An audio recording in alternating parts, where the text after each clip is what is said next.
Hello, Trombone Internet. This is Chris Van Hoff, assistant to the regional manager of the International Trombone Festival.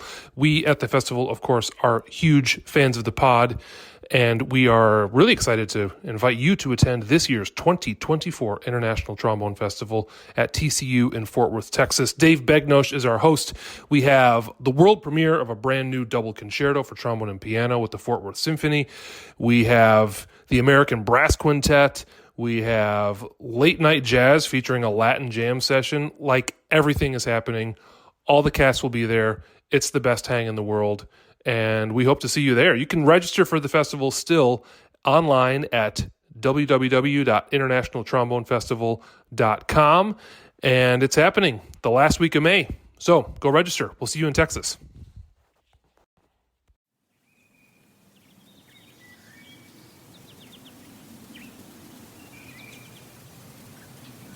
Welcome to the Trombone Retreat, podcast of the Third Coast Trombone Retreat. Today on the podcast, we welcome Richard Stout, trombonist of the Cleveland Orchestra. My name is Sebastian Vera, and I'm joined as always by Nick Schwartz. We are live at the 2022 Third Coast Trombone Retreat.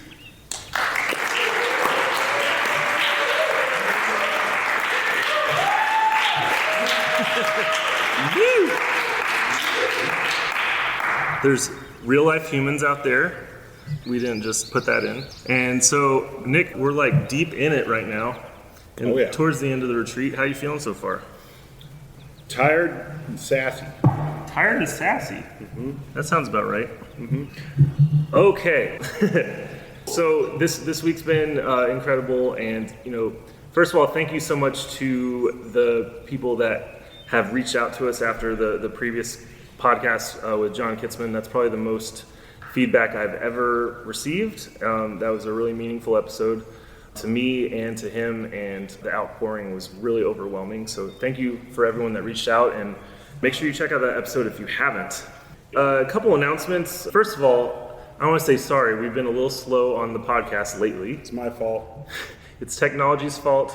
We are not abandoning you. We have not stopped the podcast. But we've had some technical difficulties that we're figuring out, and I think we have it behind us, and we're excited. We have a lot of exciting interviews that we're coming up with soon. As always, thank you to our patrons on Patreon. We have a lot of really cool stuff we've been putting on there lately. It's been really fun, a lot of different kind of interviews.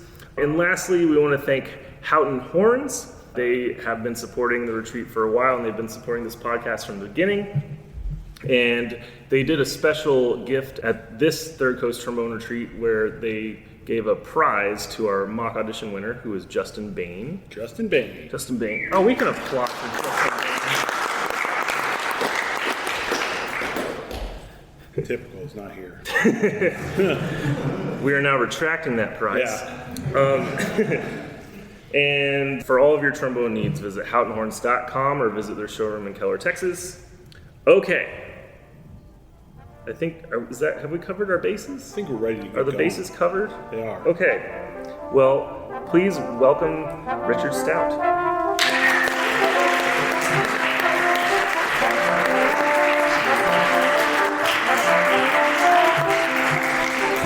Come on down. So we just played a recital in this room.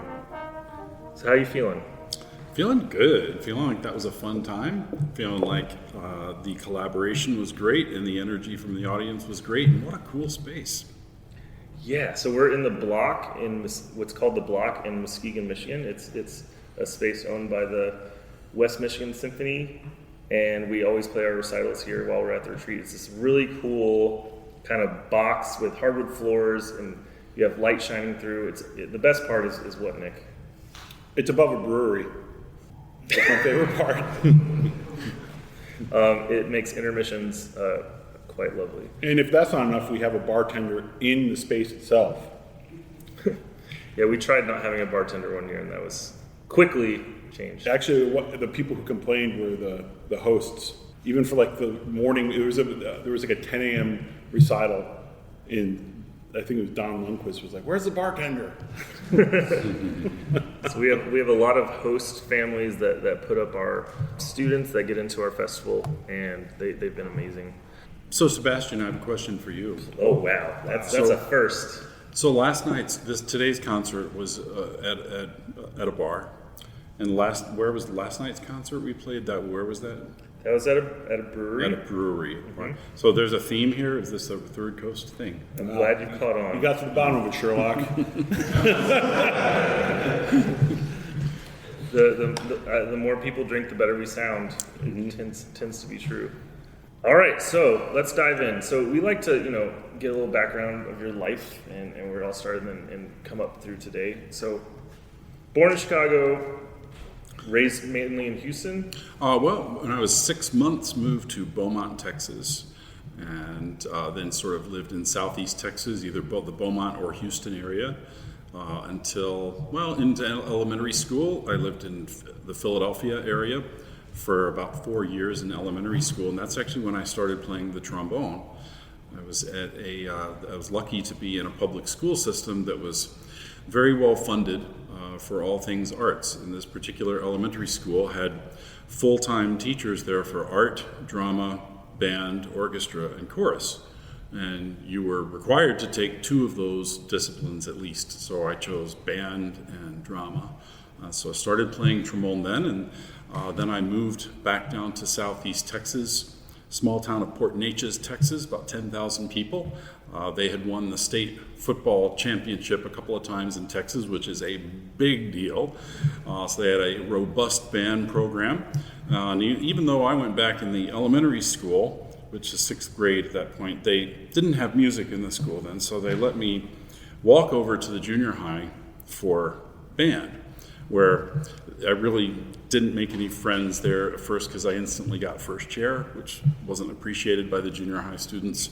But it was super fun, and sort of got me on this path of realizing really early on that, wow, music and the trombone could get me out of things like school and other things. So,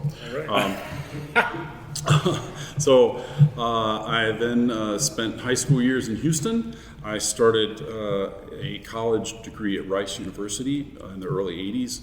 It was a very small program at that time. And one day when I was looking at other catalogs of schools, I came across this place I hadn't heard of called the Curtis Institute. And I looked and saw that it was free and thought, that's a place I could go audition for. I could afford to go there.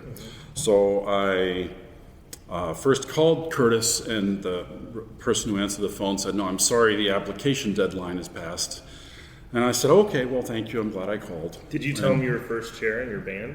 I did not. And so I was relaying this to a faculty member there who's now a close friend of mine, Mr. Dave Kirk, who's at the Rice University. And Dave kind of looked at me like I was something wrong with me. And he said, well, you can probably still go audition there. It's a really good school. Oh, okay. And he said, well, why don't you call up Dodson and tell him you'd like to go audition for her. And I said, oh, okay, well, who's that? And he said, well, he teaches trombone there. So I was kind of at that level of awareness, but was fortunate to get accepted there. And I went to Curtis for 4 years.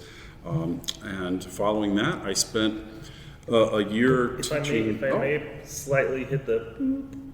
So, okay. We got to Curtis. I'm curious about just what drew you to the trombone in the first place? Oh, if I can back up a little bit. Oh, that's backing up a lot. Well, that's backing up to 2nd grade in Philadelphia. 2nd grade you started? Yeah, end of 2nd grade. Wow. So, I had a brother playing the trumpet, or an older brother playing the trumpet. And I first thought I wanted to play the trumpet because I'd sort of checked out his trumpet at home. It's like, that thing looks really cool, especially in the case, which now I think is the best way to see a trumpet. I was forbidden from playing the trumpet because there was too much of that in the family. So they suggested the trombone. I said, oh, my friend down the street is playing the trombone. That looks like fun too. So picked it up, and there you go. Just had some aptitude at it, and was fortunate to have a private teacher who came to the house and gave me lessons early on. And there's still is a robust trombone community in the Philadelphia area, and even as an elementary school student, was now and then getting picked up by my trombone teacher and whisked off to read large trombone ensemble music. I'm sure I couldn't do anything, and it was the kid they were always laughing at down at the bottom, scuffling or whatever I was doing, but it was quite fun, and I thought I was quite the star there. So were mom and dad musicians at all, or musical at all? No, my mom was an amateur pianist, had played and as a child and played very well and would accompany me on solos, but that was sort of the extent of her music career. But her father, my grandfather, was a professional musician, and he was a great role model for me. He was somebody who played viola, violin, accordion, piano, anything that anybody needed played, he would play it. And in Fort Worth, Texas, he was a leading contractor. He was principal viola of the opera. He was on the union board for 45 years there. He was really a fixture. But one of the most interesting things he did in his career was in the 30s, he played for a daily radio broadcast, live radio in Texas, with a group called the Light Crust Doughboys. And the Light Crust Doughboys played Western swing. Oh, yeah. Yeah, and sort of a more well-known version of that you might hear with Bob Wills and his Texas Playboys, were a little more famous, or sort of a group like Asleep at the Wheel in modern times is replicating, or the Time Jumpers. There are people that replicate that Western swing style now. That was a fascinating time when jazz and country music found some little way to merge in this area. It sure is, and a lot of just sort of golden-voiced crooners doing that Western swing, and the Light Crust Doughboys were fairly primitive, I would say, harmonically and compared to some of their contemporaries, but as the musically educated member of the Doughboys, my grandfather took it on himself to sort of try to teach people how to read music. And at a certain point in their Doughboy career, they were sponsored. They were called the Doughboys because they were sponsored by Burris Mills Flour Company. Sponsored the daily radio broadcast. And the head of Burris Mills at some point said, "Now wait a minute, I'm paying factory workers and all kinds of people to work an 8-hour day, and these fellers, they're coming in here and doing an hour radio, and I want them here for 8 hours." So for a while, until he came to his senses, I asked my grandfather about this. He said, "Yeah, well, I decided to teach him first. I tried to teach how to read music, and then I made us all switch instruments and play different things, and we tried to learn all of our tunes in every key." So there's always something you can do with your free time. That'll kill 8 hours. Yes. Yeah. Cool. Okay. So that's very interesting. So you had some musical influences. And I've been told, and I don't know much about this, but there at some point, maybe in high school, there was some sort of car accident that may have affected. Yeah, it really did. As I said, I started playing trombone when I was very young, and I was sort of my embouchure was kind of set. I had pretty good range and heading into high school, and the all-state process and competition in Texas is very fierce, but it was kind of, people were saying, "Oh, you gotta watch this kid. He's maybe even as a freshman." Well, heading into the freshman year, after a band rehearsal, I was in a station wagon with one of those pop-up seats that would face back in these 70s station wagons, very unsafe. And we were stopped trying to turn left, and we were rear-ended by a drunk driver at 50 miles an hour. So I heard tires and looked up and saw headlights, and then there was a significant injury to the face. So what happened I was in the back seat with 2 other students in the band, and each of us hit the glass of the mirror with a different part of our head. So one had a very bad concussion, one had to have a new nose, and I hit it with my front teeth. So I lost some teeth and it's basically kind of bit my bottom lip off. And so put 17 stitches across my lip, and then I didn't play trombone. Well, I would tell you this, it'd be better to do that to your bottom lip than your top lip, probably. But when I came back, I had a large lump of scar tissue from the stitches, and I found that I had to sort of move my mouthpiece off to one side a little bit to sort of get around that and get to where it felt okay to play again. Since then, I've never been able to move it. Different times I've taken time off and tried. I want to get it back to the center where it had when I was a kid, and it just won't go there. So you adjusted. I just kind of had to move it a little bit because the rim of the mouthpiece was sitting on a bump, and it just couldn't be there. So I kind of moved it off of that bump. And so, it taught me, there's been various times in my career where I've had to take some time off through an injury or other. And I've always found that if I come back to it with a good technique and with a beautiful sound in mind and with patience about the process of learning and not overtaxing the muscles, it always comes back. That this part of so you can't see that on the podcast, I suppose. Sorry, microphone. The part of the lips vibrating, the musculature of playing the trombone is kind of less important than the musicianship side of it, your knowledge of how you're doing it, your idea of a beautiful sound or a phrase that you want to make.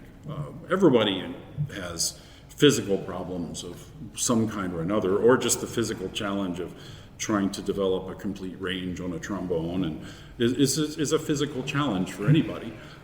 So I don't view an injury or something like that as really anything too much different from what most of us go through. Man, you made that injury sound like no big deal. Very impressive.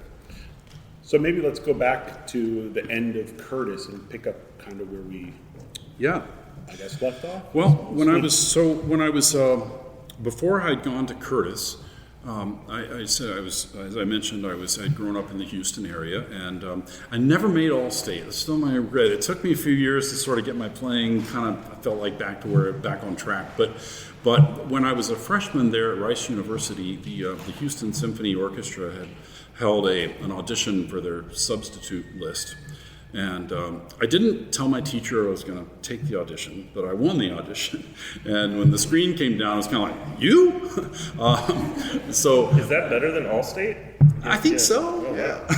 Wow. I was very fortunate to get to work with the professionals in the Houston Symphony, wonderful players, wonderful section, wonderful teachers, wonderful mentors for me.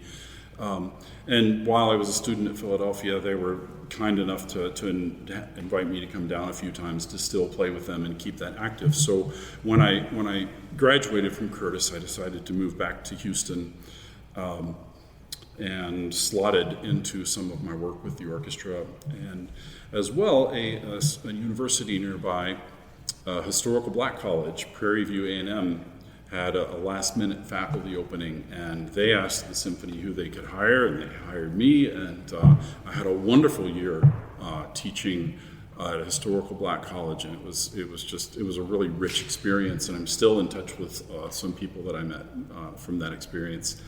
But after that, during that year, I won my first full-time orchestra position, which was to play the second trombone chair in Jacksonville, Florida, for the grand total of about $15,000 a year. So. Man, hey, Nick, do you like Jacksonville?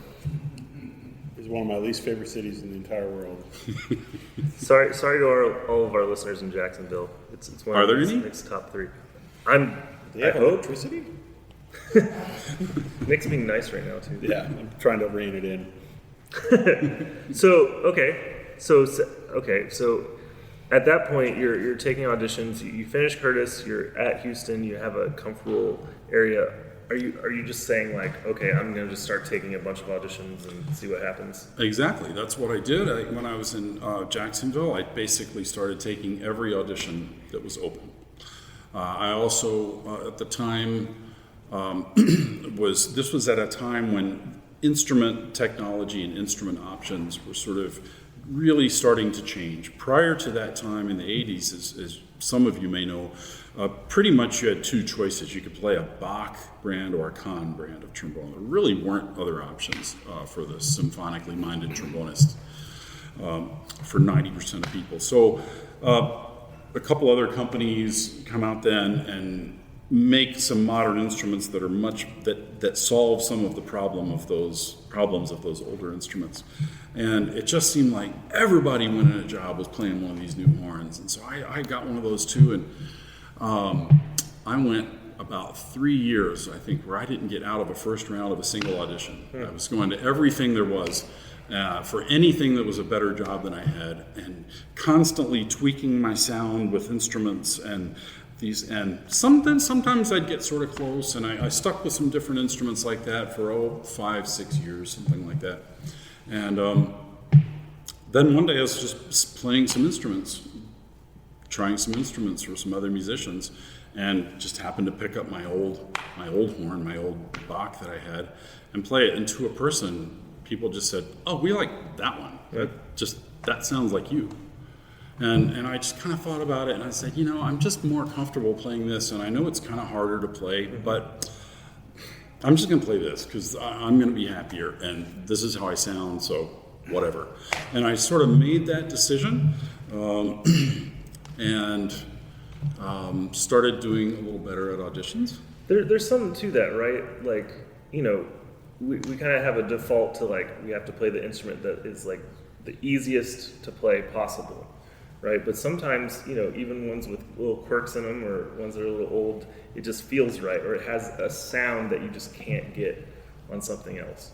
I think so, and there's not one right choice for everyone. If the whole world played one instrument and sounded all the same, it would be a pretty boring place, I think. So, I took that to heart and just decided to follow my own voice there.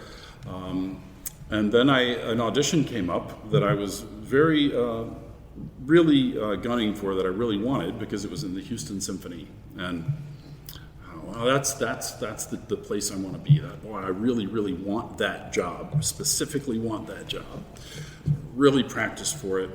And I went, I just bombed. I got super nervous, missed the first 3 or 4 notes of the first excerpt. It was Tannhäuser, and I think I clammed 3 notes in a row. And I was just hanging my head in just shame and disbelief. And I said, I'm done taking auditions. I don't want to take anymore.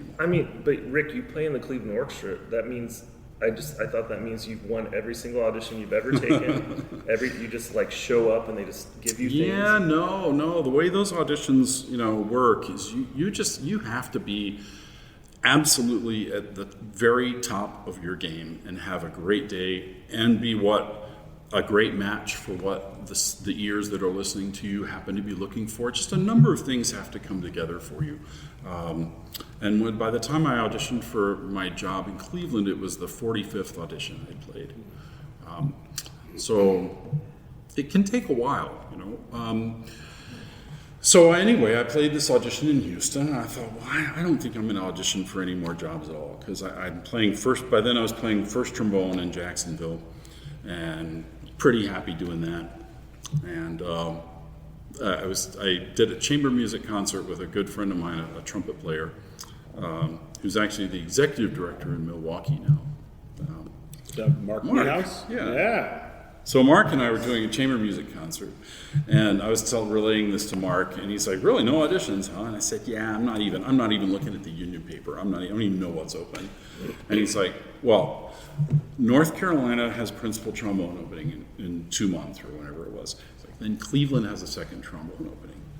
You need to get your act together, go win that North Carolina job, go win that Cleveland job," and just gave me one of those pep talks that has you wanting to, that brick wall, sure, I'll run through it, and that's what I did. I won the North Carolina one and won the Cleveland job. I hope you bought that guy a lot of drinks since then. Sometimes you need that, right? It's you never know. It's you can be so talented, and I I don't care who you are. There's levels of doubt that creep in at times, right? For sure. Do you think you'd still be in Jacksonville if it wasn't for Mark? I'm not sure. It's hard to know. In life, what opportunities would have opened up. We never know, and I think that's why we have to. All we can try to do is be ready for when the opportunities present themselves. And even if you're ready and the opportunity presents itself, the nature of our business is probably more times than not you're not going to get it. But if you're not ready, there's no chance you're going to get it. So I tried to stay ready for a long time and keep myself open to loving music and not being not becoming so fixated on the audition or having the audition experience become what my experience in music was. I looked at the audition as a necessary evil I needed to go through. I just to sort through nerves, execution, preparation, all the same things everybody else does. So I could get to the point where I could play music and not worry about excerpts and auditions anymore. That's something you probably learned through that experience, right? I mean, 45 you said? Yep. I mean, it's so hard to not let auditions define you, right? It's like the constant rejection, and people talk about, if you're successful in 2% of auditions, you're well above the curve kind of thing. So did you have like something that kind of a centering thought that kind of like once it started to click for you, as far as like doing well at these auditions? No, it was different for everyone. Everyone felt different. When I won my job in Cleveland, I didn't feel like it was the best audition I played. I felt like the North Carolina one was. It was one of those days where we've all had great days of the horn where you just pick up your horn and it's like, wow, today everything's working. This is amazing. And it's just one of those days where I just felt like I really couldn't miss anything. And it was just exactly what they wanted. Cleveland didn't feel like that. I played my audition and I thought, gosh, I don't know. I've played better.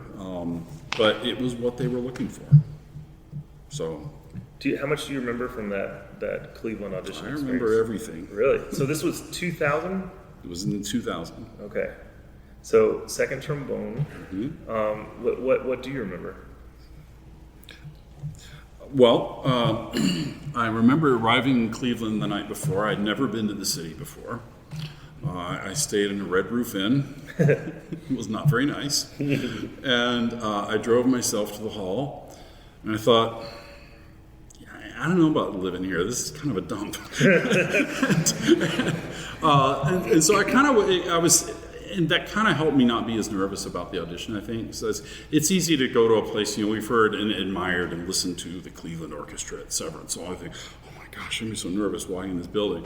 So instead, I kind of walked in like a little bit with an attitude like a punk, like, I don't know about this place, man, whatever, I'm going to come in and play. You just won another job. Which I had, so I felt confident. And I will say with that confidence that, I do remember walking onto the stage, really for both of those, with the mindset that not trying to have any false, braggadocio or anything, but I felt that everything I played was going to be the true way that the committee needed to hear these things.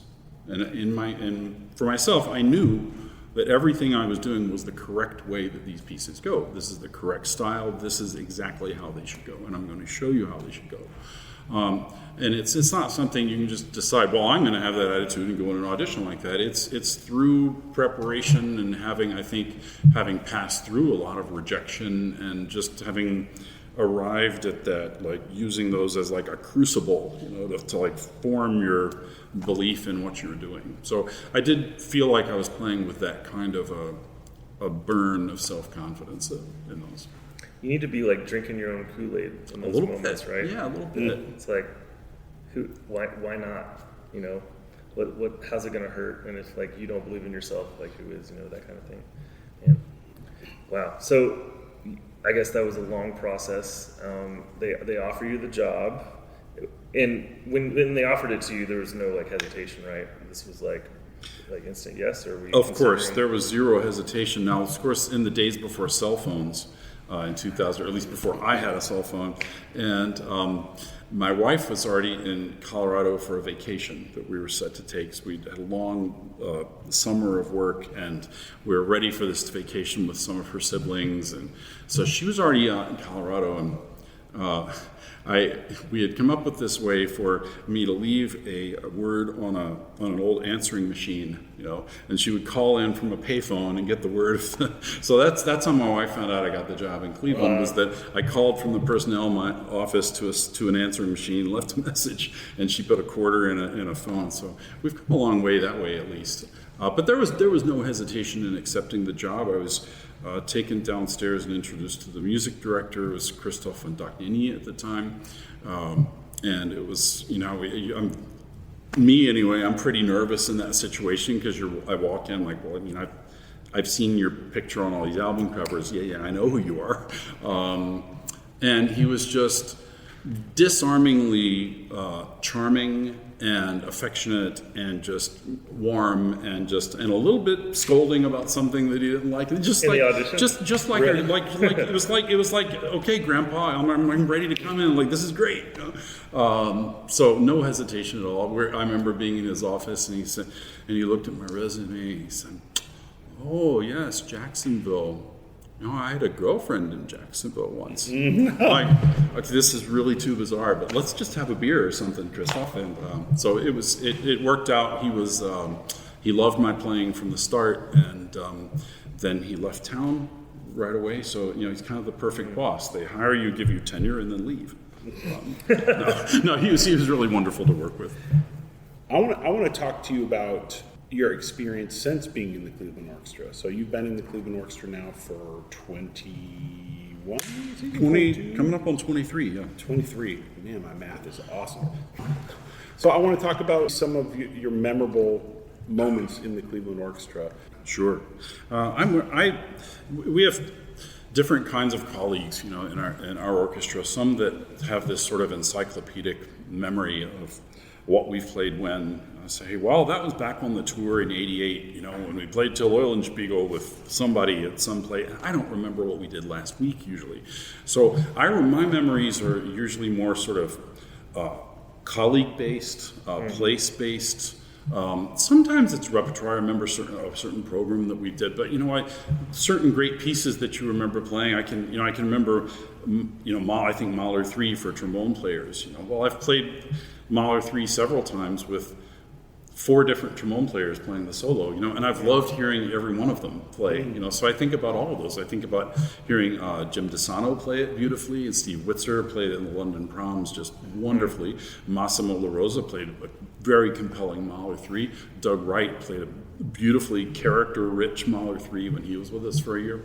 So I think about the colleagues that I've been with. Sometimes I think about places. We're fortunate to have traveled to and played in Austria many times, the St. Florian, which is the monastery where Bruckner was organist and composed his works, and we've recorded several of the symphonies in there and spent some time there, and that's a really memorable experience to be in such a really awe-inspiring space. And it's an active monastery, and underneath they have crypts with bones, and there's centuries of history, and the sort of Catholicism, that inspires that. A lot of his music is just it's an active thing there, and it's very real. And there's sort of a sense of authenticity, I suppose, about or connection to the music when you're kind of can walk on the same stairs where Bruckner was walking, and that's his organ that he was playing and composing these pieces in. And there's a reverb of something like 12 or 14 seconds in this place, and all those grand pauses in his symphonies make a lot of sense when you let the space breathe. And so I remember those things a lot. I want to talk about the Cleveland sound. Yeah. There's nothing like the Cleveland sound. It's one of those things of course you have amazing recordings, but being in Severance, which is a unique space within itself, it's not huge. It's very, you hear so well in there, I think. I don't know. But the way the orchestra plays is such a sensitive, I feel like everyone's listening to each other so well. And, as a trombone player, I would be curious how, first, when you first started, was there an adjustment period? And you're not the type of orchestra that, where trombones are just going to lay waste to everyone and that's all you hear, right? There's always a balance there. You always hear color. You always hear everything. So I'm just curious, what's it like being a trombone player in the Cleveland Orchestra? For me, it's great. The way the orchestra plays, I talked about sort of finding a place that meets what you like to do. I don't feel like I changed much what I did to get hired, and so I just began to love a style where I could hear all of the parts of the score. And so I think that was so it was a bit of a natural fit that way. I think in the by means of explaining when you say Cleveland sound. So having attended Curtis as a student, and we had been very sort of familiar with maybe what Riccardo Muti called a marketing idea, but the Philadelphia sound was very much publicized, and what the Philadelphia sound was, especially under Eugene Ormandy. I think I got a pretty good connection of what that was, and I loved that rich romantic sound. And that's a sound of string players not bowing all the same, but using what they would call free bowing and kind of using the bow as they need to. But they play in a very dead. They at the time played in a very dead, large space, the Academy of Music, kind of like a vocal style dry acoustic, and to fill that up, it helped the strings to just take more bow, play rich, play lush, big fat sound. That works and worked amazing for them. It's really compelling. Complete opposite in Cleveland. In Cleveland, with a live, reverberant, not so large hall, the premium is on ensemble, it's on precision. No string player is ever taking their own bow. No string player is ever in a different part of the bow from any other string player. It's always, unless it's in that section where you can. And that sensibility of letting the excitement that happens when things are super, super together in a score is a different kind of excitement and energy from just it's exciting because everybody's going for it and there's a lot of sound and that's amazing. But there's a different kind of energy that happens when nobody's really going for it in that way as an individual, but they're so connected to being like one organism and matching. The clarity of what happens to the score is, I think, really, really compelling. You hear a lot of the piece that way. So I think filtering back then to the winds and the brass, for most repertoire, this emphasis really placed on that ensemble precision. And it's just difficult to make ensemble precision if you're really going for it. It's difficult to hear everybody else and know if you're really still with them. So I would say that in what it feels like as a trombone player, there's very few times when I'm playing at my loudest in the orchestra that I'm not still able to hear and I'm listening to multiple other sections. There's no time when I'm playing soft that I hear myself more than other people. It's always consideration and balance. So it's fun to play that way. It makes things. We do a lot of very soft accompanimental kind of playing, and that has gotten a lot better for me since I've been there. It's a lot easier at least. That's probably the thing I had to work on the most as a trombonist when I arrived there, was to be really, really comfortable in the piano dynamic and lower. Yeah, how do you play soft? What did you figure out?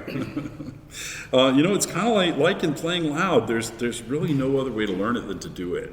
You have to put it out there. And so to this day, I still practice way more in the pianissimo range than I practice in the fortissimo range.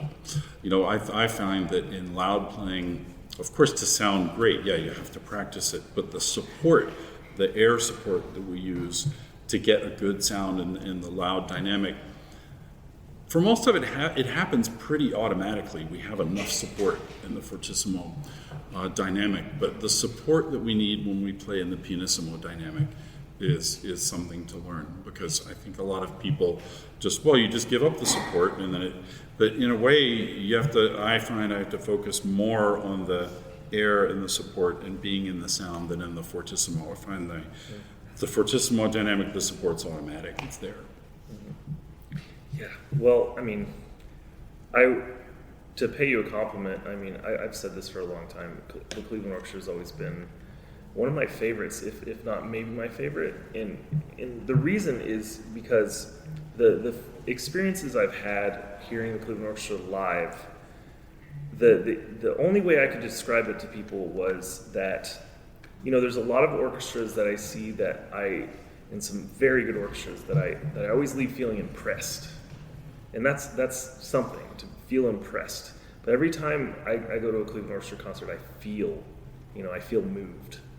Every experience I've had so far. So it's a special sound that you just, that's what's so cool about orchestras, right? Everyone has its own history, their own building, their own culture of playing. It's so cool getting to play with different orchestras like that. And what an amazing thing. I'd love to ask you a little bit about when did Steve Witzer join the orchestra? Oh, Steve Witzer was a wonderful, wonderful trombone player, a great friend of mine. Steve joined the orchestra in the 80s. I'm going to say it must have been around 86 or so when he auditioned. And the principal trombone position was open, so he auditioned for principal. And Jim DeSano was the associate principal at the time and was promoted to principal, and then they hired Steve as the new associate. So when I got to Cleveland, Steve had been associate principal there. We instantly fell into being good friends, motorcycle buddies. We did team teaching at the Cleveland Institute of Music. We also did a lot of R&D work with the local instrument company that makes Kahn, King, Bach. Real interesting work and instrument design. So Steve played with us until, I guess it would have been 2006, and went and became principal trombone in Los Angeles. So it was a great position for him, and as most of your listeners may know, he tragically died of a heart attack just a year or two later. But for sure, one of my best friends in the business. So, do you remember how old he was at that time? Steve was 48. Yeah. And what a talent. Oh, if you haven't heard, he did a solo CD called Among Friends. Yeah. It's a picture of him and his dogs. That's kind of Steve. And you'll hear a Lolier alto trombone solo on that. I think it's about the most phenomenal alto trombone playing I've ever heard.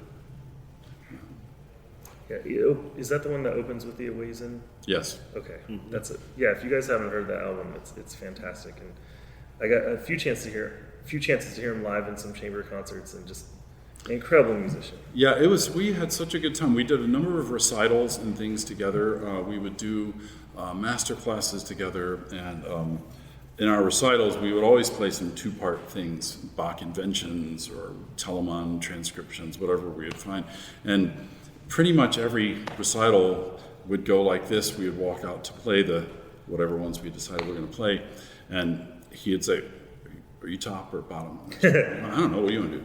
All right, I'll play top. It was super fun. And then I would at the time I would usually think, "Oh man, I don't know if we're matching very well, or if I'm playing top, or if he is." And I would go back and listen to recordings of it, and I really couldn't tell who was playing what. It was just we had such a beautiful match of style and those things. It was really enjoyable. So you must, obviously before he passed, you must have been pretty sad already when he decided to move to LA. For sure. Yeah. That was kind of an end of a very happy era for us there. Yeah. He was sorely missed by the orchestra when he left. It's hard to turn down the sunshine and the ocean. For sure. Yeah. I don't know. Another one of your favorite cities. Yeah. Let's just hit every city we don't like. I have a question, and we're recording, and you don't have to say anything you don't want to, and we can delete whatever. But I'm curious, I think a lot of people that audition or in the audition circuit are aware of, it just seems like every time there's a Cleveland Orchestra audition, there's a lot of no hires, or there's multiple auditions, and it takes a long time. Why is it so hard to win a job in the Cleveland Orchestra? Well, I think I would say many orchestras have auditions where they don't hire anybody, so it's not totally unique to Cleveland. I think our process is different from other orchestra audition processes. Our music director hears every note somebody plays from the first round on.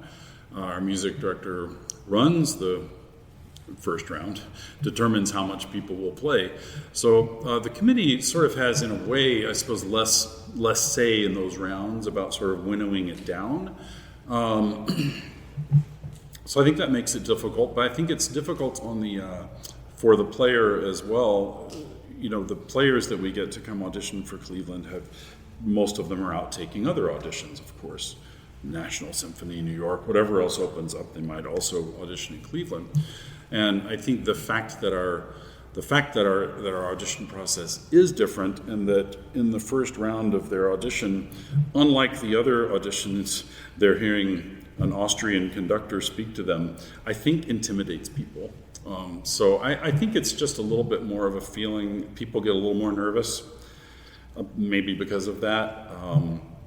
I think it's always when you audition on a loud brass instrument like we play in a very live space, it's tricky, because anything that is reverberating, that is not absolutely in tune, is going to be amplified in terms of the intonation. It's also difficult in a live space to make articulations sound really, really clean and really clear. And it can kind of muddy those. So I think that's having a real importance on clarity of articulation and purity of intonation. I mean, those are the basics that work anywhere, of course, but I think those are even more highlighted in a hall like Severance. Yeah, you walk into an audition and just like play really loud in Severance. It's not going to sound very good. Yeah.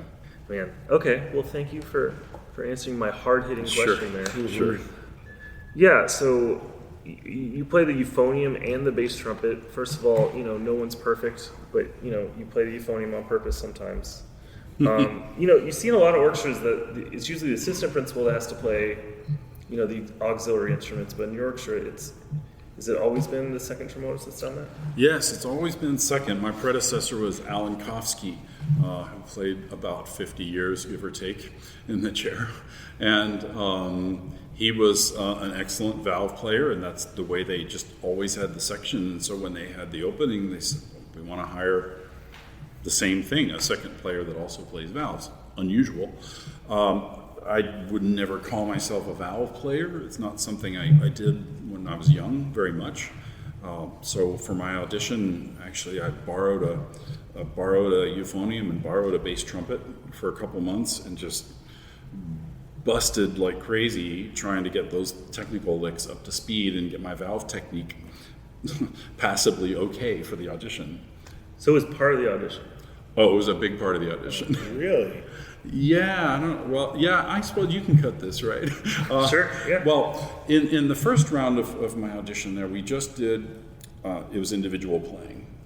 And then they cut it down to 4 players, and we did section playing with 4 players. And then they cut it down to just me. But they wanted to hear more. And so they wanted to hear more excerpts and the valve instruments. So it's kind of this case of where the audition's going really well, it's going really well, down to one person. Oh, this is great. And then I start playing valves, and it starts to feel like, oh boy, this could go sideways here. So they asked for first a couple of tenor tuba excerpts. I played a Mahler 7 that was okay, and then they asked for this Berlioz piece that is a special Cleveland Orchestra piece that they had sent for the audition. They took part of a passage of Damnation of Faust that was in the trombone part and had made a euphonium part out of it. It didn't seem that hard. I practiced it What's some. the history of that? Why is it? I'm Did not- they actually play that? Yes, but now it's back in the trombone part because we did Damnation of Faust. It was personnel based back in the day, as they say. Okay. So I'd sort of practiced. It wasn't the hardest thing in the world, but it had a metronome marking of, I think it said 138 or something. And I'd practiced it not as much as because there was a lot to practice. I practiced other things more. So anyway, they said, want to hear this. I thought, okay, I'm just going to play a little bit of conservative tempo here. And so I kind of clicked myself something a little slower and played it. It went really well. I'm feeling pretty good. And Christoph Dagnani is out in the hall and he looks and he says, yes, but it's quite a bit faster. And he clicks off something like 180 or 200. He just like clicked this tempo that there's no way I'm going to play it right. You just got to get the first note and the last note, right? Well, I thought about it. And thought, okay, I'm going to play his tempo. And wrong notes start flying out of my bell like shrapnel. I mean, there's missed notes, there's wrong notes, there's scuffles, and it's just I just keep my tempo, I put it down, and I act like I just did the best thing one could ever do. Because that was the advice that my friend Mark Niehaus had given me. He had said, if something doesn't go right on this valve, you put it down, and just with the attitude like you're king of the world. And that's the only thing I could think of to do. I just set that euphonium down, and I looked out, and there was like this open-mouthed, stunned silence in the hall, just kind of like, what just happened? And Doug Nani says, well, perhaps we should hear some bass trumpet then. And so yes, that's a good move. So I got the bass trumpet, and they asked for this passage from Rheingold, or Valkyrie, that goes up to the high E. Oh, yeah. Yeah. And I look at them, I think I got this. So I play it. Yeah. Yeah. A lot of bass trumpet players in the context leave that out because it's doubled by third trumpet. Just saying. That's what Doc Nani wanted to hear. Yeah. So I played it, and I thought, I think it was pretty good. And Doc Nani said, maybe again. And I'm thinking, what did I do wrong? I don't want to lose this audition at this point. I thought, okay. So I played again, and I chipped a note that time, and I quickly looked at the proctor. I said, "Can I one more time?" And Doc Nani said, looking bored. I'm like, "Sure." Well, no. And I played it. I was like, "I'm going to drill this thing." And I played it louder, and I know I didn't do anything wrong. And I'm thinking, am I playing it in the wrong key? What am I doing wrong here? And then he's like, "Well, go on to something else." So I played another couple bass trumpet excerpts, and that was the audition. And then they said, "Okay, we're going to hire you." And I went in and met Doc Nani, and he says, among the other things he says, "Well, the euphonium playing, you work on this a little bit." But which is his way of, but he said, the bass trumpet playing, where have you played bass trumpet? I've never heard such bass trumpet playing, and I've conducted these all over the world. And I'm thinking, well, I've played it in my living room, and but I just think, well, I played it with Houston a couple of times, which I had, and he just said, I only asked for the Wagner again because I've never heard it played correctly before. And wow. And so sometimes totally sweating. So going into the audition, I thought in terms of the vowels, I've got the euphonium playing nailed down. The bass trumpet, I don't know what I'm doing. But it turned out the bass trumpet playing was what got me the gig. So sometimes you really never know. That's a testament to, you never quite know what someone's thinking. Is it possible also that a man of such stature and sensibility did not like the euphonium because it's not a real instrument? Now, see, you only get a chuckle from me because I'm not really a euphonium player. So. Well, if we don't make fun of euphoniums in every episode, it's not a real episode. Okay, I have one last Cleveland Orchestra question before our rapid fire time that I just thought of while you were talking. Do you think there's still a tangible influence at all from Zell in the Cleveland Orchestra in any way? I think, I do. I think that and so much has changed. Our orchestra is so different from Zell's orchestra now, both in how we sound and in our practices. But I think that it's that ensemble precision was a George Zell thing, and that's every conductor likes that.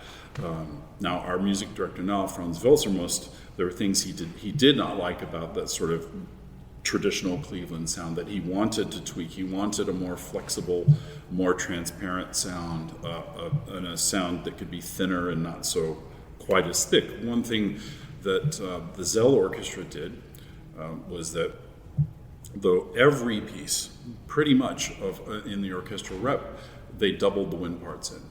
All the Beethoven symphonies, all the Brahms symphonies, everything. Schumann symphonies, 4 winds.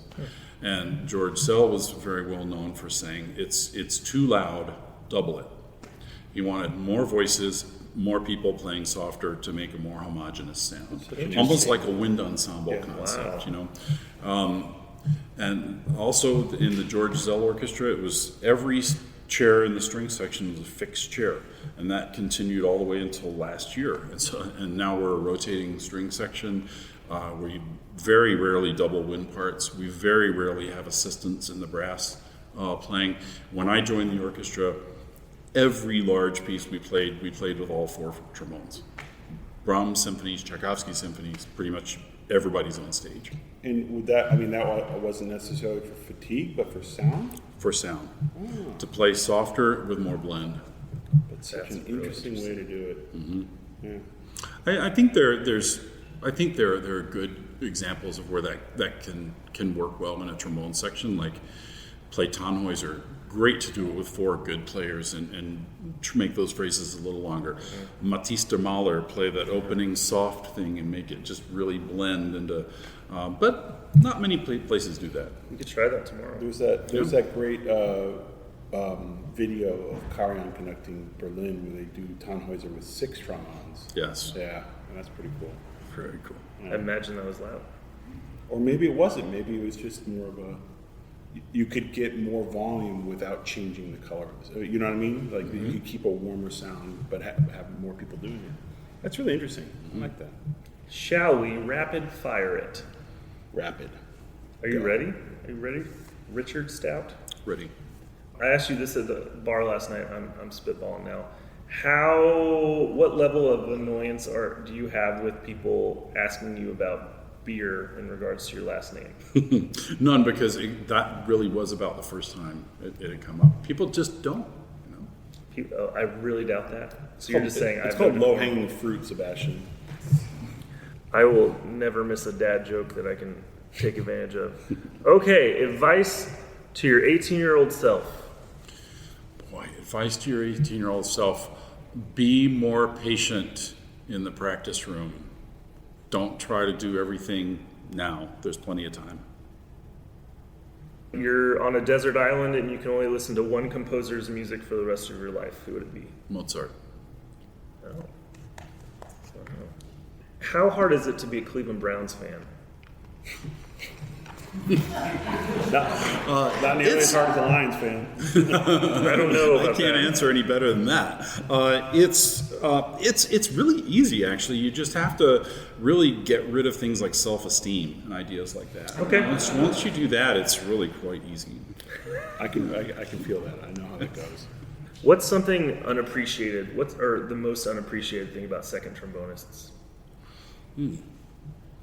A friend of mine once likened the role of the second trombone to sort of being like on a fire truck. There's somebody sitting at the back, like steering the ladder thing, and nobody's really sure what they're doing, but you're quite sure that like if that person wasn't there, something bad's probably going to happen. And I feel like second trombone is kind of that guy. Like you're kind of shifting the weight of the seesaw a lot, and I don't think that's always sort of people are aware of that it's.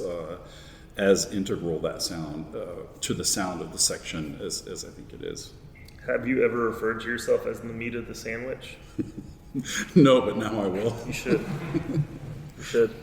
Okay, so only one composer on a desert island to listen to. Would the answer be the same to the question of you can only play one composer's music through the lens of a trombonist? Through the lens of a trombonist, wow. Like orchestra music or solo music or... How about one of each? There you go. Oh boy, if you can only play one composer's orchestra works, it might be Richard Strauss. I mean, there's so much, especially if you can include some opera. I mean, 'cause the operas are like where he's at. And I love Robert Schumann. So there's not so much, and not so much that works well on the trombone, but. Like as with listening, it would probably be either Mozart or Schumann and playing. Love it. Here's my last one. There is a billboard where you can write anything you want on the billboard and the entire world can see it. What are you going to write on that billboard? Wow.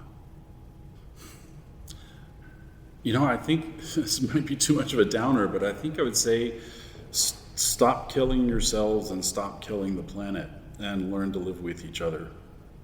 I think it would be something like that. I think that's great. what is something that young and upcoming trombonists don't do enough of that they need to do more of? I know this is a little hard in COVID, but playing with, it has been a little hard, but playing with other people, more than you spend, or at least as much as time you spend playing by yourself. And I think another thing would be sight reading. And I think maybe a third would be to make sure you're playing some other instrument as well. I'm terrible at piano, but if I would go back and as young, I'd probably try to play piano decently well. But play multiple instruments and sight read and play with other people. That first answer, that's a good. I don't think we've ever had that. Play with other people more. Yeah. That's great. I mean, there's just so much you learn, and you have a brass trio you play in. It's just it's such a nice balance to the normal job, right? For sure, yeah. For me, having a chamber music group that I really love, and we're as busy as we sort of can be, and we have lots of interesting projects. What are they called? This is the Factory Seconds Brass Trio, and the Factory Seconds Brass Trio is the second chair trumpet, horn, and trombone of the Cleveland Orchestra, and Factory Seconds, which is a term which maybe generationally younger people might not know, but a factory second is generally a retail item of lesser quality, like a jacket that missed the stitch on it or something like that, so they sell it for cheaper. So we're the ones, if you can't afford the first chair, you can get us. Yeah. I guess meat of the sandwich was taken. Well, we're so excited that you were able to share your time and your wisdom with our students and be able to perform with you at the retreat this year. We've long thought that you would just be a perfect fit for everything we're trying to do here, and it's just been really awesome getting to know you a little bit better this week and to perform with you and to hear you play. So thanks so much for that, and thanks for sharing your time. Yeah, we really appreciate it. Thank you. Man, thank you so much for the invite. This place is fantastic. Thank you.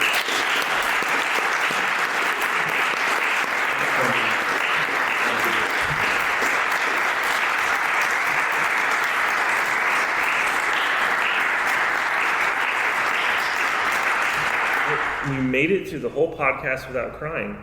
That's a record. I don't know if that's ever Count been it. done. It's not too late though. If We there's could. anybody- Yeah. Here, drink some more water. Yeah. Well, you didn't ask me about my injuries in the orchestra, so that's okay. That would have when I gotten people going. That's okay. Dang it! Yeah. Everybody sit down. All right, so we are in Cleveland, Ohio, but I guess this is Cuyahoga Falls, Ohio. We are at intermission at the Blossom Music Center. We're playing Lord of the Rings with the Cleveland Orchestra.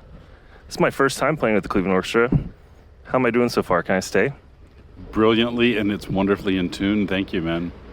Well, you had a real opportunity to make fun of me there, and I appreciate it. So I'll stay for the second half. So we had a really awesome talk at the retreat, and just ignore the cars in the background if you hear them. It's atmosphere. And there was, we had a brief amount of time to talk, and there was a few things I wanted to talk to you about that we didn't quite have enough time. It's incredible getting to experience the sound and be in this orchestra. And there was a moment in your life where you thought maybe you wouldn't get to do that much longer. There was a pretty big accident. Yeah, I had a slip and fall accident on some stairs that had some ice on them, and it was back in 2008. It's almost 15 years ago now, and just sort of lost both feet like Fred Flintstone at the top of a flight of stairs, and landed halfway down with some stone steps across my back, and it knocked my shoulder blade out and ripped a couple muscles off and damaged my shoulder joints. So it took a while to figure out all that and come back from it. Ripped a couple muscles off. Yeah, well, we didn't know that really for about a year that it had done that. We were trying to treat other injuries, the neck and the shoulder, but the primary injury, I already had one surgery, but the primary injury had not been addressed, and that was the rhomboid and trapezius muscles had been sort of taken off of their shoulder blade where they're supposed to take up residence and control it. So it was just floating around there. So it's a very disconcerting feeling to try to pick up your trombone when your shoulder is wandering around. Do you know about every muscle in your back now? pretty much had to do a lot of work on those. So how long did you have to take off playing? Well, I took off. It was actually 2 different injuries because I fixed my first injury, and as luck would have it, after I had been back for a year, I slipped again on tour. You're kidding. In Vienna in a hotel in a bathtub, and landed with my armpit on the edge of the bathtub and re-injured the entire thing. I had 2 more surgeries after that. But anyway, after the 2 surgeries. So 5 total. But in the first stint, I didn't play trombone for 25 months at the longest point. And as you said, I thought for a while I might not play again because I was legally disabled at that point. Wow, I had no idea it was 25 months. And the orchestra was accommodating, I take it.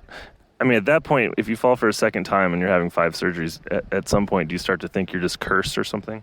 At some point, you need to work on your balance, maybe. I don't know. But a little bit of bad luck, and there you have it. But the trombone playing came back both times.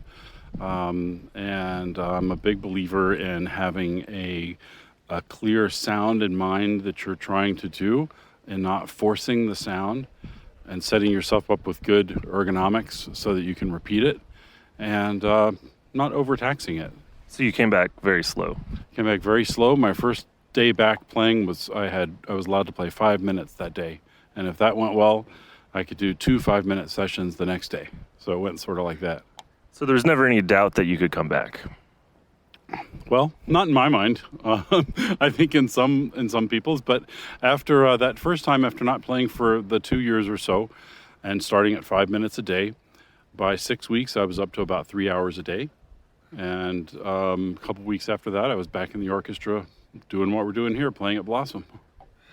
That's incredibly inspiring because, I mean, I just went on a trip and I didn't play for like 8 days and I felt like I was a beginner.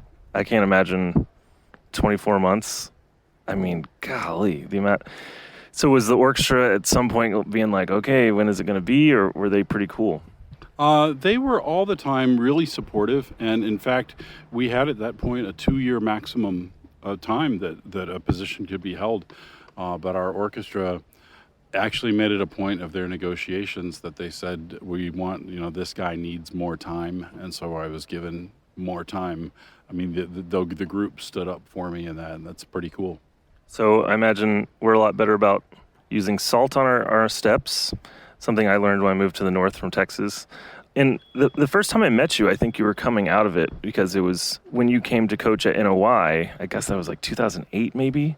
And I remember you sitting in the back of the hall and your posture, you were just so cognizant of your posture all the time. And I imagine this is such a thing in your head all the time, thinking about how you stand and that kind of thing. I imagine you learned a lot from going through this. Absolutely. And do those core muscle exercises, postural exercises, any kind of Alexander technique, anything kind of strength training like that gets you in a good posture for long term, because we're all up against the forces of gravity over time. Well, thanks for letting me know a little bit about that. You sound very resilient for 2 years almost without playing. That's incredibly impressive.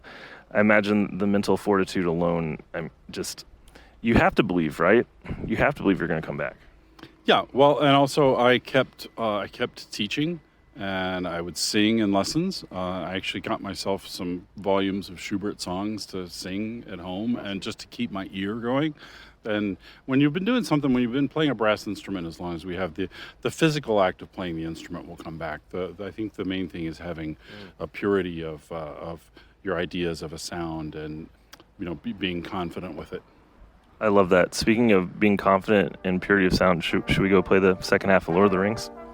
I'm confident we should go do that, so thank you. I'm like looking at the musicians, making sure people are still here. Okay, cool.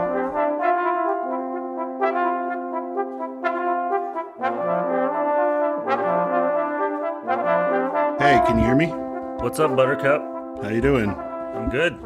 It's my first time using this mic, so I'm gonna just play with Great. it. We're both Yetimen now. Awesome. Well, we're already recording, so. Yetimen. Come from a long line of Yetimen. Yetimen. Father was a Yetimen. His father and his father before him, Yetimen. Oh, look at you. You look like, are you in your cabin? Everything's kind of cabiny out here in Lake Tahoe, you know?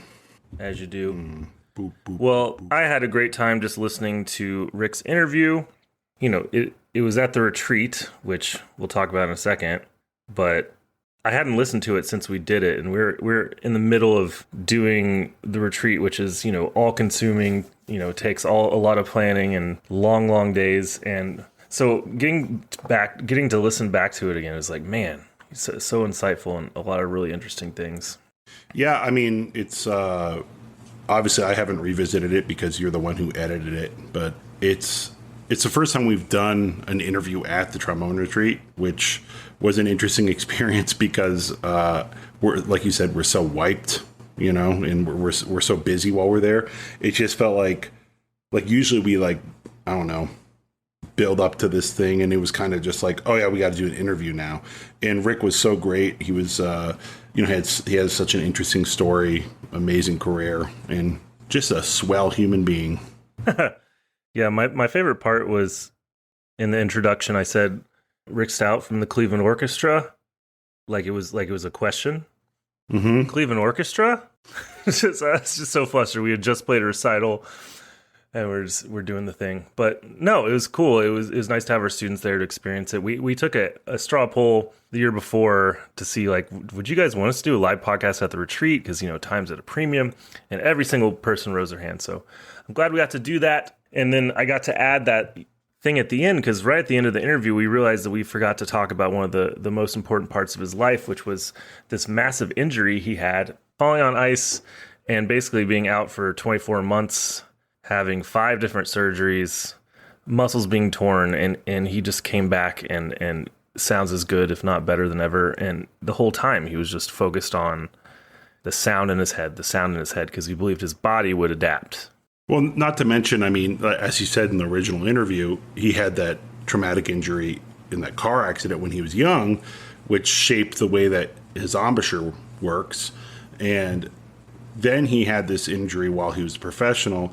And then I believe he told us later, while on tour, when he was back to being healthy and rehabbed, he slipped in the bathtub and re-injured his shoulder again. Just so it's ridiculous. like he just had such a string of bad luck with physical injuries, and the fact that he's able to not only carry on and remain positive but play at such a high level is just remarkable. He's an interesting guy, right? Like, that position could be a really stressful job, right? And his personality is just kind of, he never gets too anxious about anything. He's just kind of floating through onto the next thing. I feel like if you just walked up to him and said, oh, hey, Rick, can you play a recital right now? He'd like just pull a trombone out of his pocket and be like, oh, sure, man. Yeah. What do you want to hear? You know, he's just a chill guy. He's got that I just got done rafting down a river in Texas vibe, you know? Like, yeah, we should do that sometime. Have you ever floated the river? I've floated rivers, not in Texas, I don't think. Like, have you done it? Is that just a Texas thing where you get the inner tubes, and then you have the one inner tube where there's like a platform in the bottom, and you put all your beer or drinks, and then you just float down with a group of friends? See, of course, leave it up to the Texans to think that it's only there. You know, no, it's everywhere. No, that was a question. I was asking if that, because you said you hadn't done it. I hadn't done it in Texas, I said. You floated. Yeah, I've done it. That sounded like a fart, but that was the chair moving. For once, it was actually a chair. It wasn't a fart. I know you would claim it. Yeah, of course I would. I did it. I've done it in Michigan and in Colorado. It's really big in Colorado. That makes sense. You can do it in California. There's a couple of popular spots. Actually, not far from where I am now in Lake Tahoe. There's the Truckee River. That's a big popular one to float the river. Truckee. Mm-hmm. Yeah, it's never like, I don't think you can have a bad time doing that. The only difference is in Michigan, the way that we have done it when I've done it before, is you tie a cooler to one of the tubes and drag it along. Oh, like the cooler floats in the water? Yeah. Yeah, that could be asking for it. Well, they put like floaties around it too, so it stays up. An inner tube is neither big enough nor cold enough for the amount of beer you need to drink on a Michigan float trip. I'm glad people really think about this. I'm sure there's people that literally do it every day, and they're just like chilling, living in their mom's basement. Going floating.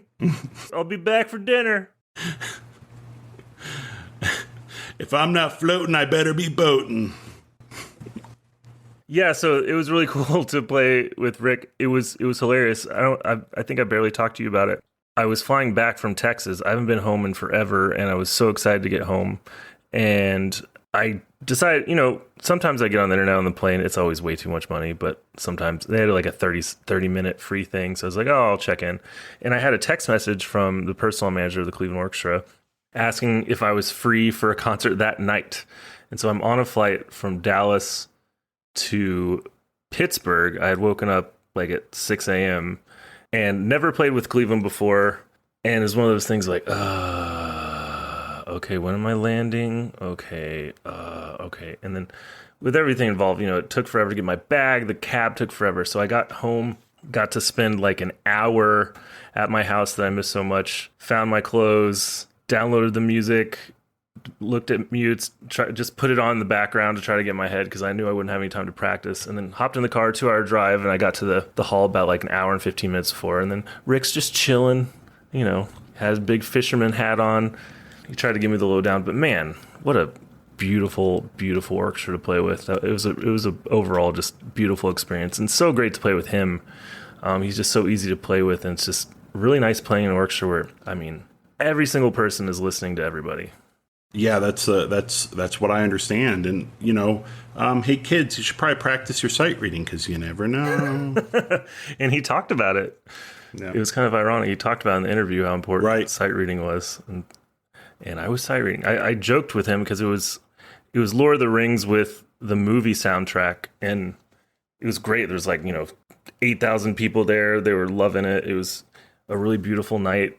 And for some reason, the first part got to chill most of the time, and all these chorales with like the second trombone being in the top part, and then bass and tuba. And so like the whole time I'm like sight reading these chorales while I'm basically playing principal, and I just leaned over to Rick. I'm like, am I getting principal on this or what? Like, how's this going to work?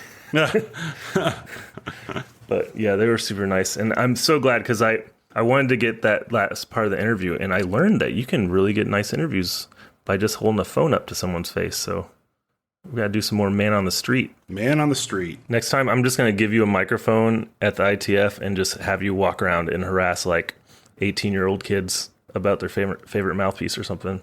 Yeah, yeah. Chris Bill already does that, but we could have our own spin.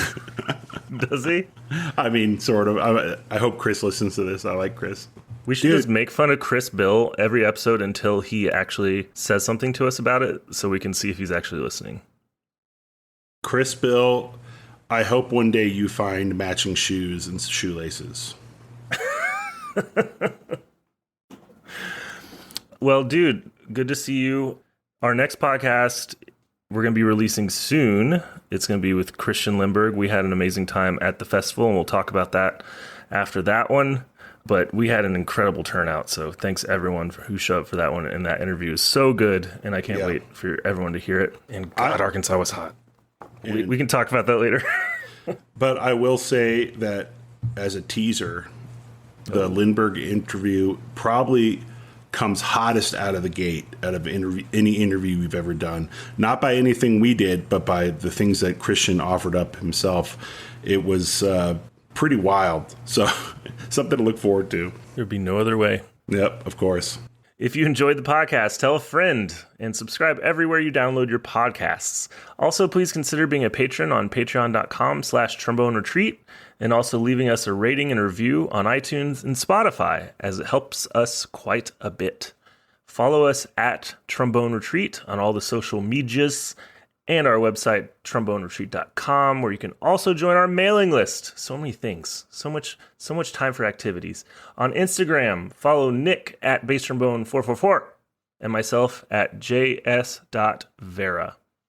And as always, if you're not feeling so Raven, put on some Milli Vanilli, slide on those you're pump doing it wrong. Reeboks. You're doing it wrong again. Okay. We're supposed to share this moment, and you're just trying to take the whole spotlight. I like what you're saying, any Milli Vanilli reference is fine with me.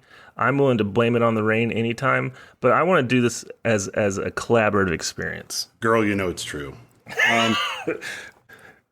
Okay, let me start that one over. There's going to be like 2 people that got that, and I don't even care. Okay. When And if they get hard... Oh, shit. Go ahead. Wait, should I start it? Or should for it. you always Go start for it? Okay. From now on, we'll make that... Okay. When the times they get hard... And you're feeling not so Raven. Pull out your favorite pair of dice. Pump up those Reebok pumps. And dunk on all your problems. And always, remember, retreat thyself.